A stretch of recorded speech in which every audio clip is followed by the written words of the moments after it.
मेले में, ढूंढो ढूंढो रे सांवरिया मेरा खो गया मेले में। वो बहुत बहुत धन्यवाद आप सभी का। चार पंक्तियां याद आती हैं अंजुम रहबर साहिबा की कि अपने जख्मों को भी आईना बनाया हमने।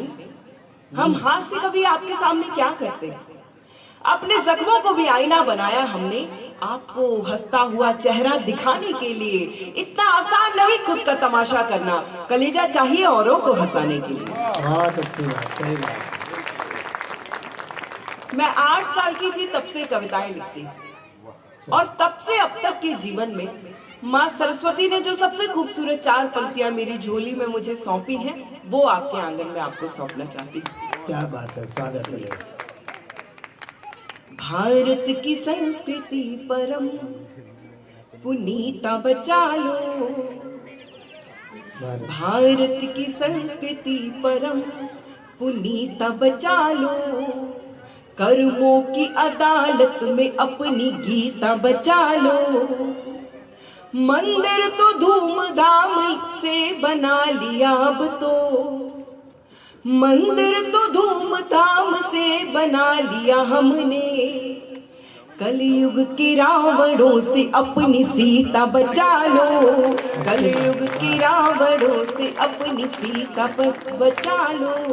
कलयुग। हमारे देश में एक व्रत आता है करवा चौथ का व्रत, उस पर हम सब महिलाएं अपने पति की लंबी आयु के लिए निर्जल उपवास करती हैं। उसके बाद एक और व्रत आता है अहोई अष्टमी का व्रत, उस पर हम महिलाएं अपने पुत्र की लंबी आयु के लिए व्रत रखती हैं। लेकिन इस देश में कोई भी व्रत ऐसा नहीं आता है जिस पर हम अपनी पत्नी की लंबी आयु के लिए व्रत रखें, अपनी माँ की या अपनी पुत्री की लंबी आयु के लिए व्रत रखें। 4 पंक्तियां हाजिर करते हैं। मीरा की तरह जहर भी पीती है बेटियां,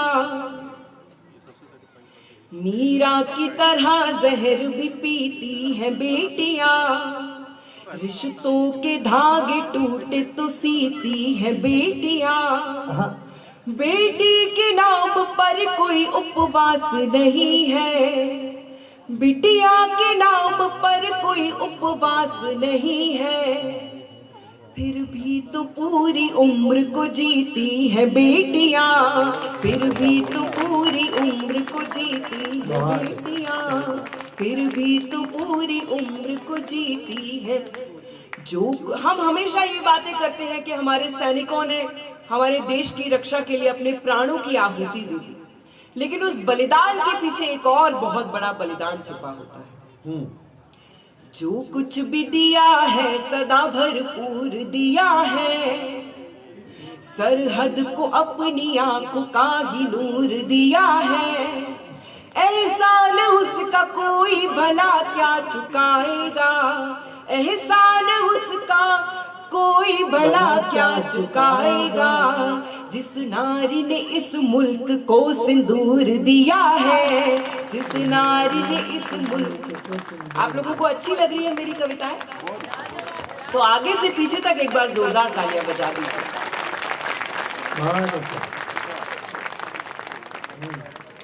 आप लोग चाहते तो यहाँ पर किसी भी तरह का कवि सम्मेलन, किसी भी तरह का कार्यक्रम करा सकते थे, डांस का, म्यूजिक का, लेकिन मैं इस बात के लिए आपकी शुक्रगुजार हूँ कि आप लोगों ने हिंदी कविता को इतनी अहमियत दी और यहाँ पर हिंदी कविता का कवि सम्मेलन कराया, अपनी मातृभाषा का कवि सम्मेलन कराया। वाह। 4 पंक्तियां शुभकामनाओं के रूप में आपको समर्पित करती हूँ। स्वागत। अनुप्रास यमक याद रहे श्लेष न भूली, अनुप्रास यमक याद रहे, अनुप्रास यमक याद रहे श्लेष न भूली, कविता में शिष्टता का समावेश न भूली, हिंदुस्तानियत है दिल में जाऊं कहीं भी, हिंदुस्तानियत है दिल में जाऊं कहीं भी, हिंदी की बेटी हिंद का परिवेश न भूली, हिंदी की बेटी हिंद का। हम सब ने अपने बड़ों से, हम बेटियां अपने बड़ों से हमेशा से ऐसा सुनती आई हैं कि दुनिया मर्दों की बनाई है, इसको पुरुष चलाते हैं, लेकिन आप सब पुरुष ये बात याद रखिएगा कि आप पुरुषों को हम महिलाएं चलाती हैं। ये 4 पंक्तियां हाजिर करना चाहती सत्यवान जी पूरी तरह सहमत हैं आपकी बात। हूँ। देखिए, मैं अंतिम 4 पंक्तियां पढ़ रही हूँ और जितना ज्यादा प्यार आप मुझे तालियों के माध्यम से दे देंगे, वो सारा प्रेम समेट कर यहाँ से जाऊंगी और दुनिया भर में बताऊंगी कि जम्मू वाले बहुत प्यार करते हैं, NHPC में बहुत सारा स्नेह मिलता है। तो मेरी अंतिम पंक्तियां हैं, आप लोग बहुत मन से सुन लीजिए। रावण ही बचा है न कोई कंस बचा है, रावण ही बचा है न कोई कंस बचा है, और ना ही कौरवों का कोई अंश बचा है। अपमान नारियों का जिस किसी ने भी किया, अपमान नारियों का जिस किसी ने भी किया, जग में नहीं कहीं भी उसका अंश बचा है, जग में नहीं कहीं भी उसका अंश। मेरा नाम पद्मिनी है, मैंने अपने लिए एक कविता लिखी है, 4-5 पंक्तियां आपके सामने हाजिर करती हूँ। स्वागत है पद्मिनी। अभी पिछले दिनों एक फिल्म भी आई थी पद्मावत, जिसमें पद्मिनी का जीवन दिखाया गया था। तो वो देखकर, वो उपन्यास पढ़ के मुझे ऐसा लगा कि वो पद्मिनी अगर आज 21वीं सदी में जिंदा होती तो वो आप सबसे और इस समाज से क्या कहना चाहती। मैं कुछ पंक्तियां हाजिर करती। स्वागत। फूल सही पर वक्त पड़े तो कांटों पर भी भारी, फूल सही पर वक्त पड़े तो कांटों पर भी भारी हूँ, ममता की मूरत दुष्टों की खातिर तेज कटारी हूँ, कोई बाधा रोक न पाए आगे बढ़ती जाती हूँ, हिम्मत से हर कदम उठा शिखरों पर चढ़ती जाती हूँ। सिंधु, साक्षी, हिमा, साइना सबने ऐसा काम किया, ओलंपिक में थाम तिरंगा देश का ऊंचा नाम किया। चूड़ी बिलिया और महावर ही मेरा सिंगार नहीं, चूड़ी बिलिया और महावर ही मेरा सिंगार नहीं, तन को वर्दी हाथों को बंदूक से अब इनकार नहीं, बदनीयत से बढ़ी अगर तो बाह तोड़ दी जाएगी, खिलजी बुरी नजर डाले तो आंख फोड़ दी जाएगी, हाथ बढ़ाकर जिसे उठा ले कोई मैं वो जाम नहीं, हाथ बढ़ाकर जिसे उठा ले कोई मैं वो जाम नहीं, नाम पद्मिनी है मेरा पर जौहर मेरा काम नहीं, नाम पद्मिनी है मेरा। बहुत बहुत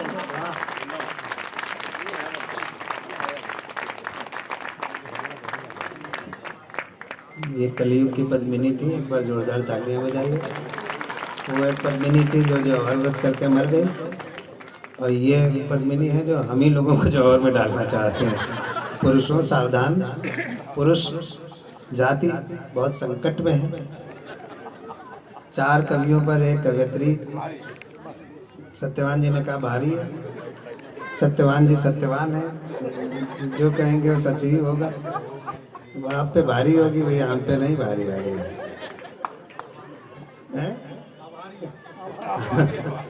उपेंद्र तो आभारी है। एक बार थोड़ी सी तालियां बजाइए, थोड़ी सी तालियां। फोटोग्राफर साहब हमारी भी एक खींच लो फोटो। इन्होंने मेरी एक फोटो नहीं खींची है।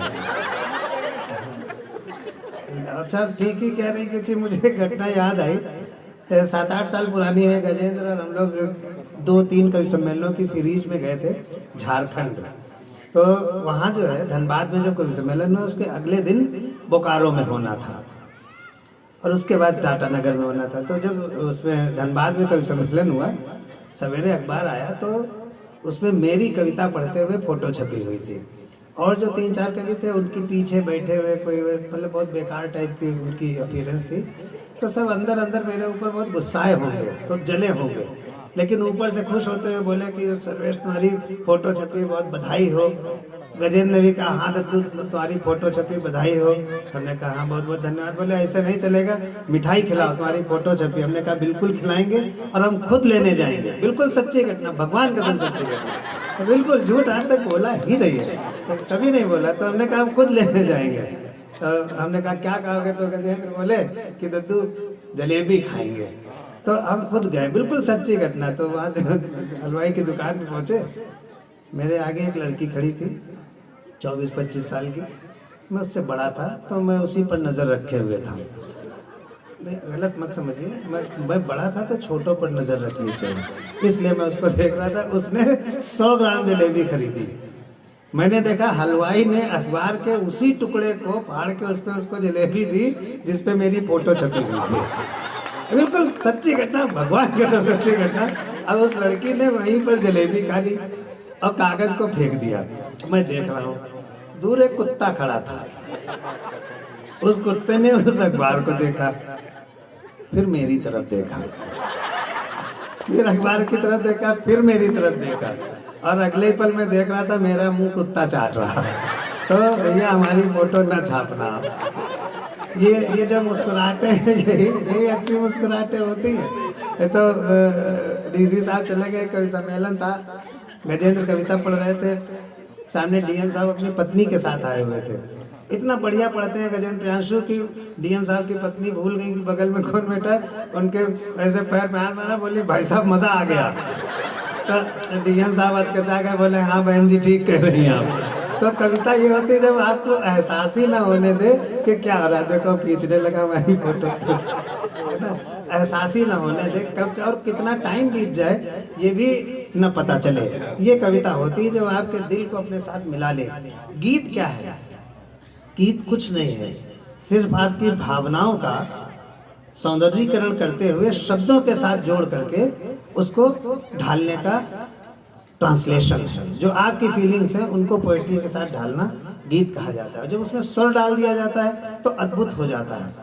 गजेंद्र प्रियांशु हमारी बाद की पीढ़ी के, या यूं कह लीजिए वर्तमान जो पीढ़ी आई है मंच पर, उसमें सर्वाधिक लोकप्रिय है। और मैं रमेश जी को ये बधाई देना चाहता हूँ कि इन्होंने किसी एक कवि से पूछ के कभी नहीं बुलाए हैं कि हमसे पूछ लिया हो कि भैया किसको किसको बुलाना है या गजेंद्र से पूछ, ऐसा कुछ नहीं। पूरा गूगल पर सर्च करके अपने सीनियर से डिस्कशन करके तब इस टीम का चयन किया गया है। तो एक बार रमेश जी और आपके लिए मैं फिर से तालियों की अपेक्षा करता हूँ और मैं बहुत बधाई देता हूँ कि आपने बहुत अच्छी टीम बुलाई है, क्योंकि हमको बुलाया है। हमको जो नहीं बुलाता उसकी टीम 2 कौड़ी की होती है। और रजनीश सर, मैं जिस कवि सम्मेलन में जाता हूँ वही दुनिया का सबसे अच्छा कवि सम्मेलन होता है। तो ईडी साहब अब ये सिलसिला जारी रहना चाहिए। तो ईडी साहब ने मुस्कुरा के कहा है कि हाँ जारी रहेगा। तो बस जब बड़ा अफसर मुस्कुरा देता हम लोग तर जाते हैं। आइए आगे बढ़ते हैं और अपने प्रिय गजेंद्र प्रियांशु को आमंत्रित करते हैं। वो जिस ढंग से चाहें गेम को चलाएं, जिस ढंग से चाहें इस गेम को चलाएं, इस कवि सम्मेलन को चलाएं। बस ये मैं चाहता हूँ, कुछ कहना नहीं चाहते, मुंह न खुलवाओ हमारा, लेकिन देखो प्रेम की कविताएं पढ़ रही थी। प्रेम जो है उधर खींचे रहो, कविता सुन लो बैठ भैया, पता नहीं कौन सा जन्म, बैठो आओ बैठो सामने।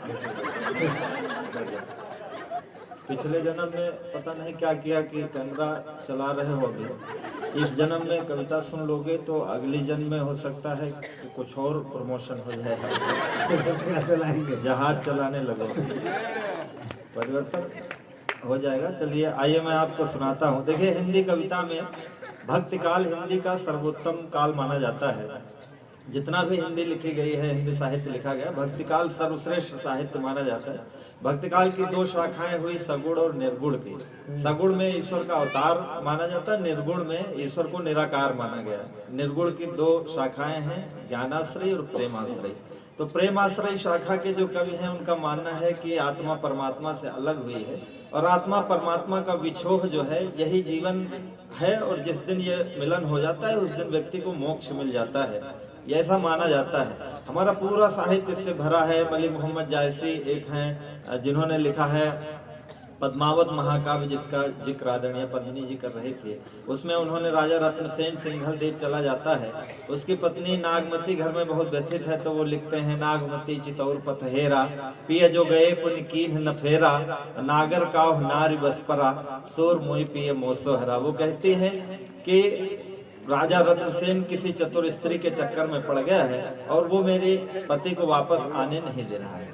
तमाम साहित्य है, लोक साहित्य है। आप सब अगर बिहार से या उत्तर प्रदेश से हिंदी भाषी क्षेत्र से ताल्लुक रखते हैं तो विदेशिया सुना होगा। भिखारी ठाकुर बिहार के हैं उनका एक विदेशिया साहित्य है जिसमें उनका कहना है कि बंगाल में जादूगरनियां रहती हैं जो तोता बना के पुरुषों को पिंजरे में बंद कर लेती हैं।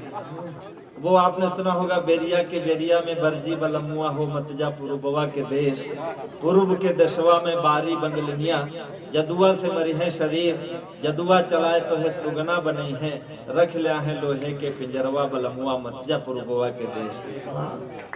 वाह। अब सबको मालूम है कि उस जमाने में जादू होता रहा होगा, आज नहीं है। विज्ञान इस बात को नहीं मानता जादू टोने को। तो विज्ञान अगर वर्तमान में अगर पति गायब होंगे तो कहाँ गए होंगे? हाँ। मैं ये आपको सुनाता हूँ, 4 पंक्तियां सुनिएगा, फिर मैं देखता हूँ आप क्या सुनना चाहते हैं। इतने निर्मोही कैसे सजन हो गए। पति चला गया परदेश, बहुत दिन तक लौट के नहीं आया। जैसे आप लोग यहाँ रहते हो तो हमारी भाभी लोग ये कह सकती हैं कि इतने निर्मोही कैसे सजन हो गए, किसकी बाहों में जाकर मगन हो गए, लौट कर के न फिर आए परदेश से, लौट कर के न फिर आए परदेश से, आदमी ना हुए काला धन हो गए। आज तालियां आपकी थोड़ी सी कम आई है। मेरी कविता ऐसी है, पत्नी कहती कि चले आओ, समय किसी की प्रतीक्षा नहीं करता है, उम्र बढ़ती जाती है, फिर वो एक उम्र के बाद जरूरत नहीं रहती है। कहती है कि चले आओ कि रुत चली जाएगी फिर से आनी नहीं, रुत चली जाएगी फिर से आनी नहीं, यह जवानी रहेगी जवानी नहीं, सब्र की एक सीमा भी होती पिया, धैर्य की एक सीमा भी होती पिया, हर किसी का तो दिल आडवानी नहीं।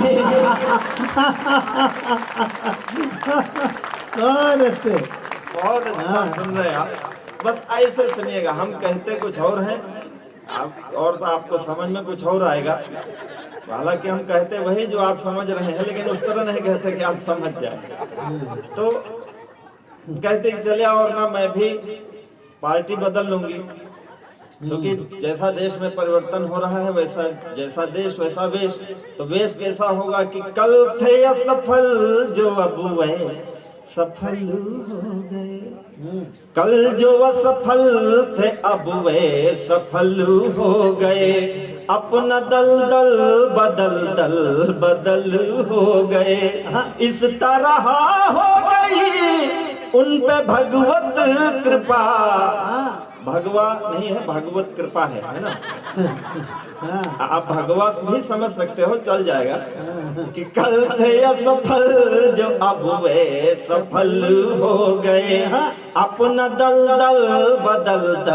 बदल हो गए, इस तरह हो गई उन पे भगवत कृपा, बेहया फूल भी अब कमल हो गए।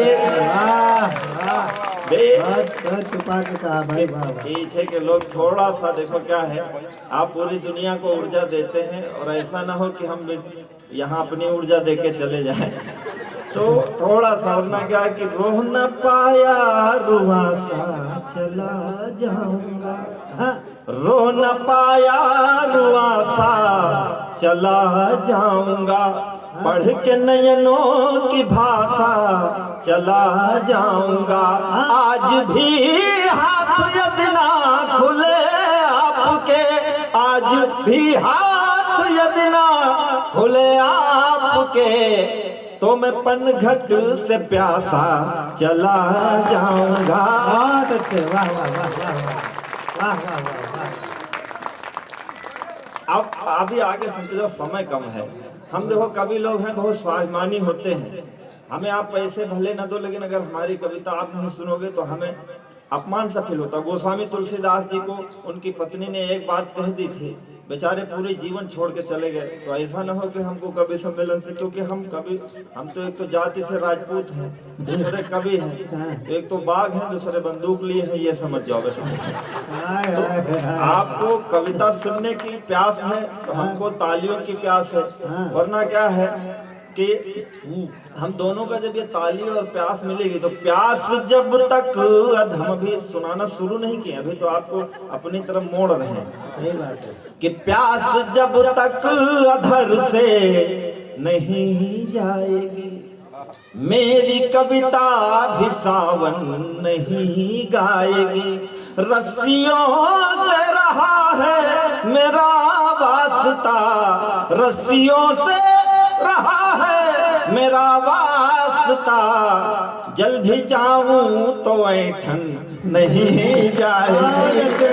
जल वाह, अच्छा देखो क्या है, क्या कहना है भाई, वाह वाह। मैं प्रणाम करता हूँ। देखो हम कवि लोग हैं सर, हमारे सर्वेश अस्थाना जी देश के बड़े कवि हैं। पुष्कर में गधों का मेला लगता है, गधों का मेला वहाँ इनकी जान पहचान है, गधों से नहीं वहाँ आदमी भी रहते हैं। तो पिछले साल सर वहाँ का भी सम्मेलन करा लिया, तो हमको ले गए, तो हम वहाँ 4-5 लोग बैठे थे आगे। तो हमने कहा, वो ताली बिल्कुल नहीं बजा रहे थे, हमने कहा भाई साहब थोड़ा तालियां बजा दीजिए। तो बोले कि हमने अपना बेच लिया है, तुम अपने हिसाब से बेचो। लेकिन इस बात में मजबूत तालियां उठनी चाहिए भाई। हम तो हर जगह कवि सम्मेलनों में जाते हैं, सब जगह जाते हैं, कहीं लोग अच्छा सुन लेते हैं, कहीं कम सुनते हैं, लेकिन हम हर तरह के लोग होते हैं। लेकिन जहाँ अच्छे लोग होते हैं तो मन लगता है पढ़ने में, वरना हमारी जिंदगी में है क्या, हम सारे कवियों की एक ही दशा है कि कहीं प्रशंसा कहीं से ताली, कहीं भरा मन कहीं से खाली। ये पद्मिनी बहुत प्यार मोहब्बत आपको सिखा रही थी, ये हर शहर में यही जाके करती हैं। आपको लगता हो कि आपके प्यार में गा रही हैं तो आप भ्रम में हो। 15 साल पहले हमको भी हमारी प्रेमिका ने ऐसे बताया कि हम तुमसे प्यार करते हैं, हम इंतजार करते रहे, वो फरार हो गई। तब से हम कभी बने घूम रहे हैं। वह थी झूठी, मगर अगर लड़कियों से कोई बात कर तो सीधे, जैसे हमारी पत्नी है तो हमको प्यार का इजहार वैलेंटाइन डे पर कर रही है, बोली कि प्रिय हम कंटका मार्ग से कलंकित कलुषित होते हुए पुष्प वाटिका से तुम्हारे लिए एक सुमन लाई है। तो हमने कहा सीधे न बोल दो कि मैं तुमको प्रेम करती हूँ, इतना घुमा फिरा के क्यों बोल रहे हो। तो ऐसा मतलब घुमा फिरा के कहते उनको समझना पड़ता है। तो वह थी झूठी मगर इतनी झूठी न थी, पर कई दिन हुए मुझसे रूठी न थी। वह थी झूठी मगर इतनी झूठी न थी, पर कई दिन हुए मुझसे रूठी न थी। दूर सारा भरम हो गया देखकर, उसकी उंगली में मेरी अंगूठी न थी। हाय हाय, ना दर्द बड़ा है भाई। लेकिन इतना प्यार करने वाले कभी हारते नहीं हैं। थक गया हूँ मगर अब भी हारा नहीं, थक गए हैं मगर अब भी हारे नहीं, इतने डूबे भी अपने सितारे नहीं। उसने कंगन किसी के पहन तो लिए, मेरे कंगन भी अब तक उतारे नहीं। वाह वाह वाह वाह वाह। अब उसी के चक्कर में कहीं अभी फोन आया पिछले 2-3 साल पहले, 15 साल मेरे उसको गए हुए हो गया। पहले वो प्रेमिका थी क्या है अब भी, लेकिन अब हमारे लिए थी है। तो उसने कहा कि क्या करते हो, तो हमने कहा कि मैं करता क्या हूँ। कहीं प्रशंसा कहीं से ताली, कहीं भरा मन कहीं से खाली, कहीं प्रशंसा कहीं से ताली, कहीं भरा मन कहीं से खाली। जैसे तैसे उम्र बिताली मैंने तेरे प्यार में, जैसे तैसे उम्र बिताली मैंने तेरे प्यार में। रात रात भर तुमको गाया सुबह छपे अखबार में, रात रात भर तुमको गाया सुबह छपे अखबार में, रात रात भर तुमको गाया सुबह छपे अखबार में। हम कवियों की जिंदगी है क्या, हजार किलोमीटर की यात्रा करते हैं। मैं एक कॉलेज में पढ़ाता था, शुरू में पढ़ाना शुरू किया तो लोग मुझसे ये नहीं पूछते थे क्या करते हो, तो मैं कहता था कि मैं पढ़ाता हूँ तो लोग ये नहीं कहते थे कि रस पढ़ाते हो, कि छंद पढ़ा रहे हो, कि अलंकार पढ़ाते हो। तुलसी को पढ़ाया कि कबीर को पढ़ाया, लोग कहते थे कितने पैसे पाते हो। मैं बताता था इतने पाता हूँ ताकि उतनी हमारी इज्जत कर सके।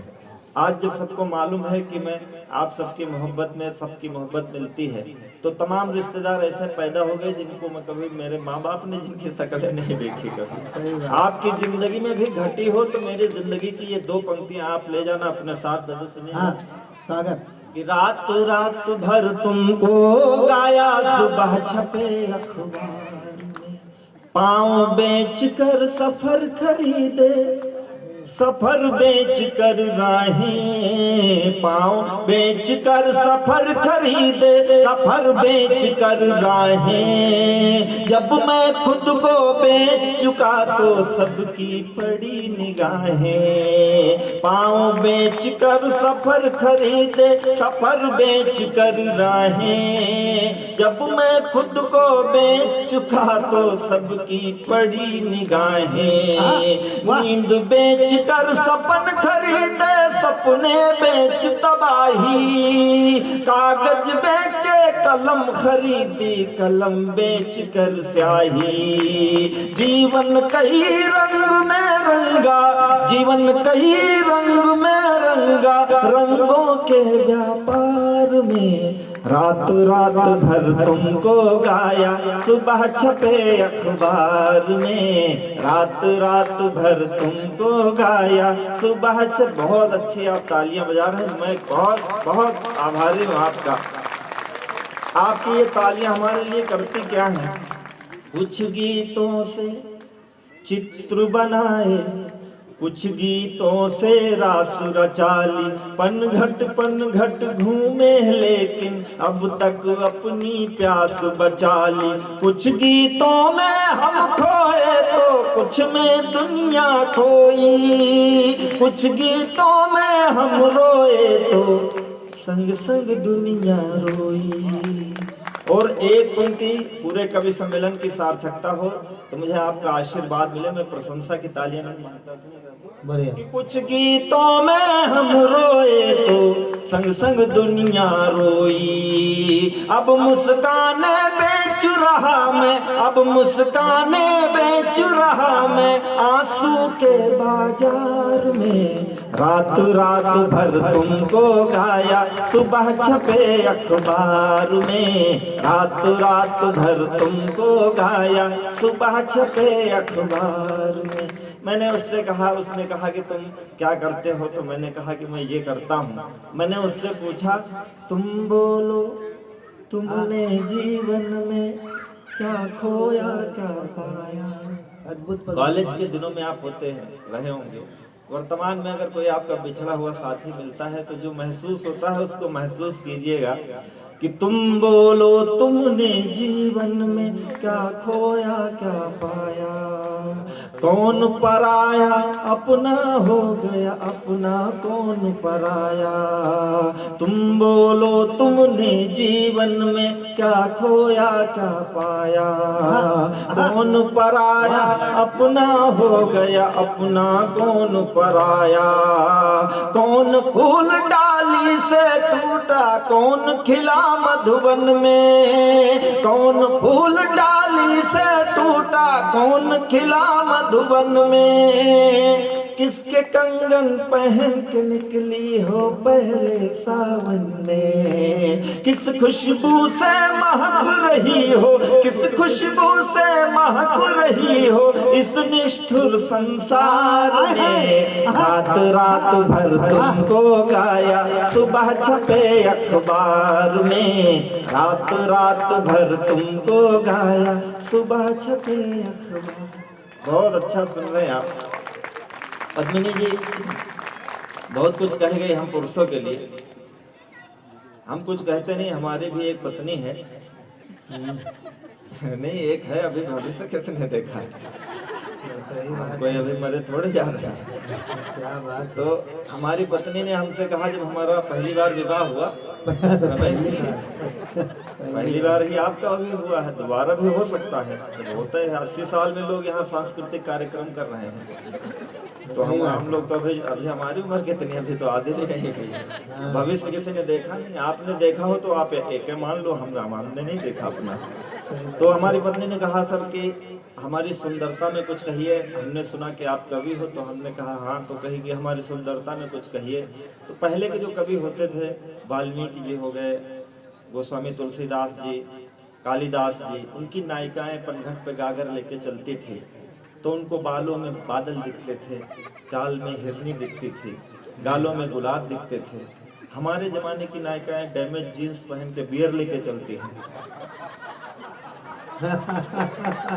सही बात तो हमको जो कवि को दिखेगा, कवि तो वही लिखेगा। बिल्कुल सही बात। तो हमसे कहे कि हमारी सुंदरता में कहे, तो मैंने 4 पंक्तियां लिखी, अगर वो समझ में आ गई तो आगे बहुत समझ में आए। बहुत अच्छी पंक्तियां हैं, सुनिएगा कि चुनरी ध्वजा सी लहरा रही है अंबर में, नयनों में तीर या कटार लेके आई हो। चुनरी ध्वजा सी लहरा रही है अंबर में, नयनों में तीर या कटार लेके आई हो। भौं है कमान और कमान पे चढ़ा है बाण, अधरों पे लोहित अंगार लेके आई हो।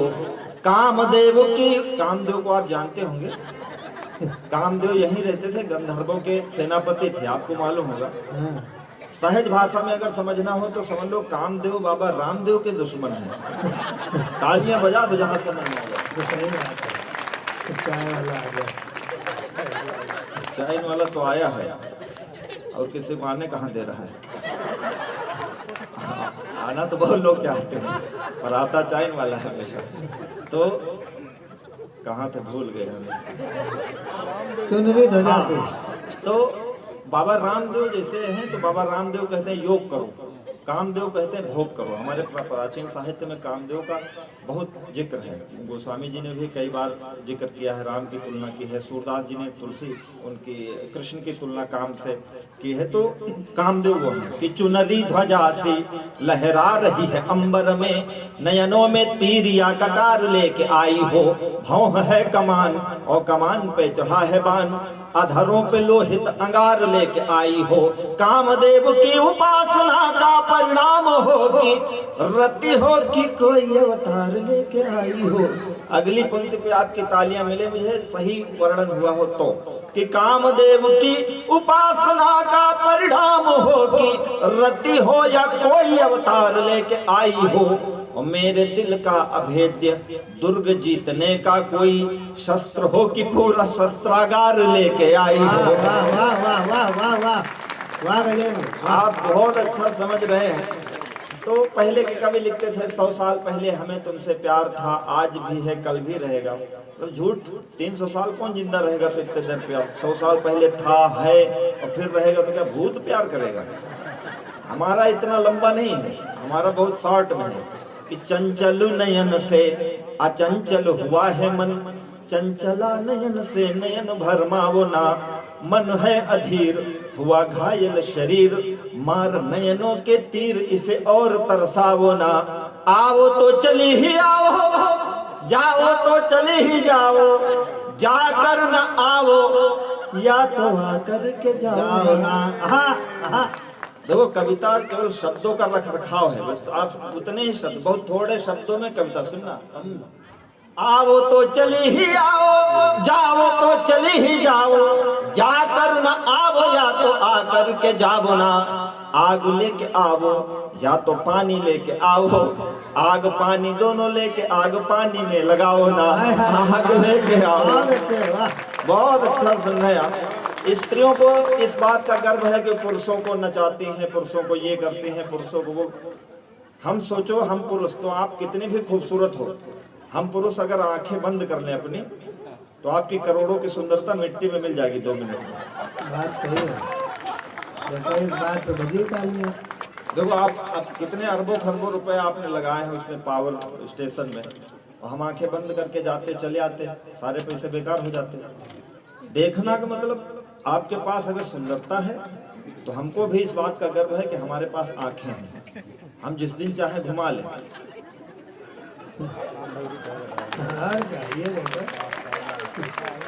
अब इतना ज्यादा कह रहे थे वो पुरुषों को ये करते हैं, पुरुषों को करते हैं। ऐसा थोड़ा है कि सारे पुरुष ऐसा ही है, पुरुष ऐसे नहीं है तमाम। देखो महात्मा गांधी, गौतम बुद्ध को ले लो आप, सौंदर्य को ठुकरा दिया उन्होंने, महान हो गए। महावीर स्वामी ने ठुकरा दिया, महान हो गए। विवेकानंद ने सौंदर्य को ठुकरा दिया, महान हो गए। हमारे प्रधानमंत्री जी ने ठुकरा दिया, देखो वो भी महान हो गए। हमारे मुख्यमंत्री उत्तर प्रदेश के, वो भी। तो ऐसा नहीं भाई, हम देखो त्याग जो है बड़ी चीज है। प्राप्त करना, आपने कितनी पढ़ाई की, पढ़ते पढ़ते आपकी आंखें कमजोर हो गई, बाल गिर गए, तब जाके ये नौकरी पाए। और ठुकराने के लिए 1 मिनट में नहीं करेंगे नौकरी, जब पढ़ाई नहीं करेंगे, हमने नहीं पढ़ा। हमारा प्राप्त करना कठिन है, त्याग बट आसान है। तो हम चाहे तो त्याग कर सकते हैं। 5 करोड़ की गाड़ी हम खरीद नहीं सकते, लात तो मार ही सकते हैं। सही बात है, अक्सर मारता है। अब एक अभिनेत्री थी भैया, वो एयरपोर्ट पे, तो उसको किसी सिपाही ने थोड़ी देर देख लिया। फिल्म की अभिनेत्री है, जाहिर सी बात है, तो किसी ने देख लिया होगा। तो उसने कहा कि ये पुरुष हमको घूरा घूरा घूरा, हमको घूरा। तो हमने कहा कि उसने तुमको घूरा, तो तुमने भी तो उसको घूरा, नहीं तुमको पता कैसे चला कि उसने तुमको घूरा? जब दोनों ने घूरा तो फिर एक अपराधी का है। हमको सही बता रहे हैं सर, मतलब हमको बहुत सारी महिलाएं घूरती रहती हैं, लेकिन हम सुंदर हैं तो इस बात का हम घमंड थोड़े करते हैं।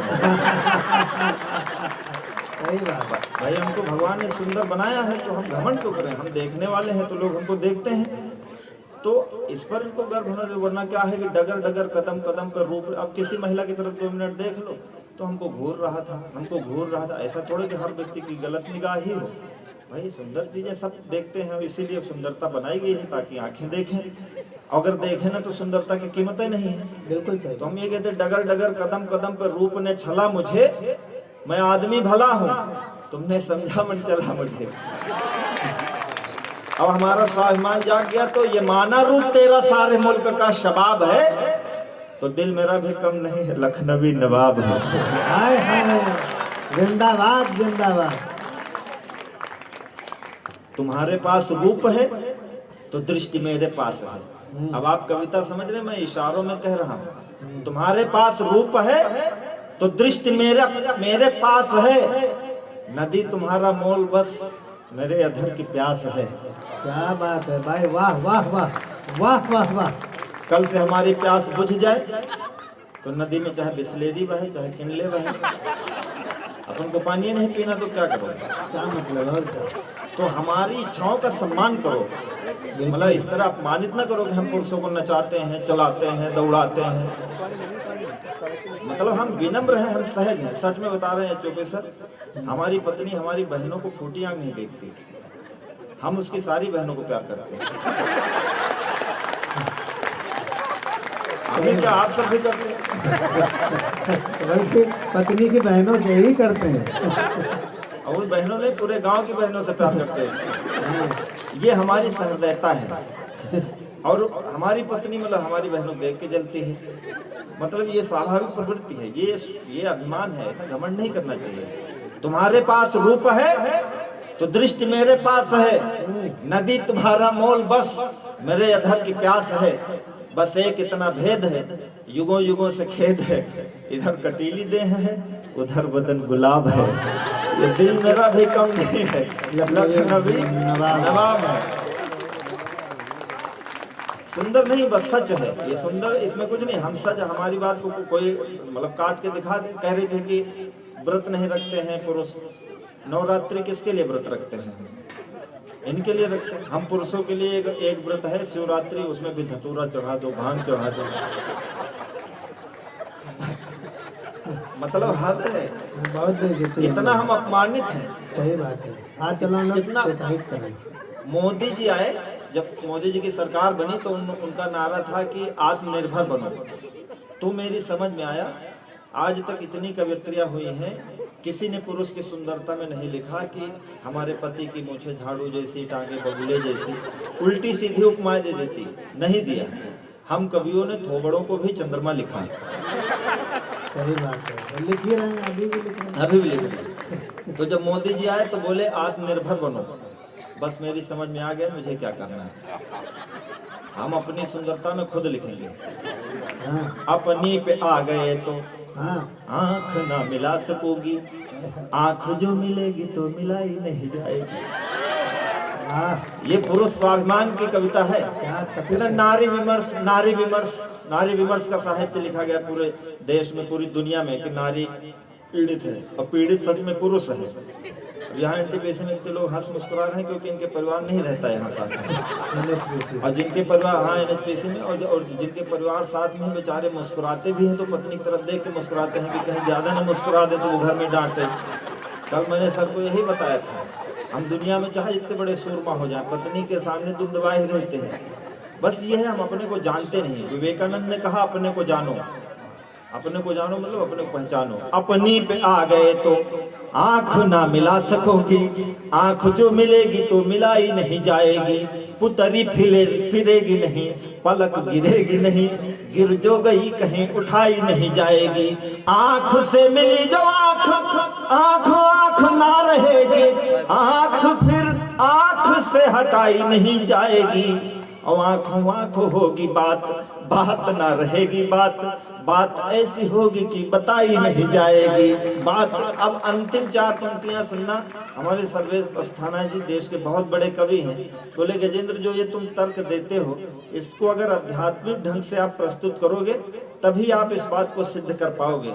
तो हमने कहा कि महान तो पुरुष ही होता है कि दर्द हमने दिया है हम ही दवा भी देंगे, दुनिया के वैद्य तेरे काम नहीं आएंगे। दर्द हमने दिया है हम ही दवा भी देंगे, दुनिया के वैद्य तेरे काम नहीं आएंगे। कूकेगी न कोयल बबूलों के वनों के बीच, मौन ही रहेगी यदि आम नहीं आएंगे। प्यार कर ही लिया है ये भी जान लीजिए कि इसके सुखद परिणाम नहीं आएंगे। और पत्थर ही रह जाएगी अहल्या सारी उम्र, पग धूलि देने यदि राम नहीं आएंगे। बहुत अच्छा। 4 पंक्तियां मैं और पढ़ के अपना स्थान लेता हूँ। मैं अयोध्या, मेरा गांव अयोध्या की लोकसभा में पड़ता है। भगवान राम का भव्य मंदिर स्थापित हुआ है। हमने कार सेवा देखी थी जिसमें भगवान राम के मंदिर के ध्वस्तीकरण के समय तमाम लोगों ने अपना बलिदान दिया। अयोध्या में उन शहीदों का भी स्मरण करने का पावन अवसर है मंदिर के साथ। तो मैं 4 पंक्तियां सुना करके आदरणीय सर्वेश अस्थाना जी को, जिन्हें इस्माइल मैन के नाम से जाना जाता है, पूरी दुनिया जानती है, मैं उन्हें आमंत्रित करता हूं कि 5 सदी तक व्याकुल थी अकुलाहट में नहीं सोई अयोध्या। 500 साल बाद मंदिर बना है, भगवान राम अपने घर में स्थापित हुए हैं। ये 4 पंक्तियां सुनेगा कि 5 सदी तक व्याकुल थी अकुलाहट में नहीं सोई अयोध्या। न्याय की आस रही करती जगती न कभी हंसती न कभी बस रोई अयोध्या। आस में सांस रही चलती कभी आस न राम से खोई अयोध्या। आस में सांस रही चलती कभी आस न राम की खोई अयोध्या। और राम को पा गई है फिर से, फिर राम जी पा गए खोई अयोध्या। राम को, अयोध्या कोई जमीन का टुकड़ा नहीं है। अयोध्या का अपना पौराणिक महत्व है। क्या महत्व है कि राम जी पा गए खोई अयोध्या। पुण्य प्रताप फला मनु का धरती पर स्वर्ग ने बोई अयोध्या। और भगीरथ ने अपने तप से तप के यह धोई अयोध्या। राम अयोध्या बिना नहीं राम है, राम बिना नहीं कोई अयोध्या। आपकी तालियां अंतिम पंक्ति पर आमंत्रित करता हूँ। राम अयोध्या बिना नहीं राम है, राम बिना नहीं कोई अयोध्या। राम को पा गई है फिर से, फिर राम जी पा गए खोई अयोध्या। वाह! आइए इस सुंदर से कवि सम्मेलन को समापन के लिए मैं आमंत्रित करता हूं आदरणीय सर्वेश अस्थाना जी, जिनके तमाम सामाजिक कार्य हैं, चाहे वो बच्चों को पढ़ाने के लिए उनका ट्रस्ट बना हुआ है उसके लिए, और चाहे साहित्य के उन्नयन के लिए, और पूरी दुनिया में जिनकी अपनी एक धाक है हास्य व्यंग्य की। आप जोरदार तालियां बजा करके आमंत्रित करें आदरणीय सर्वेश अस्थाना जी को।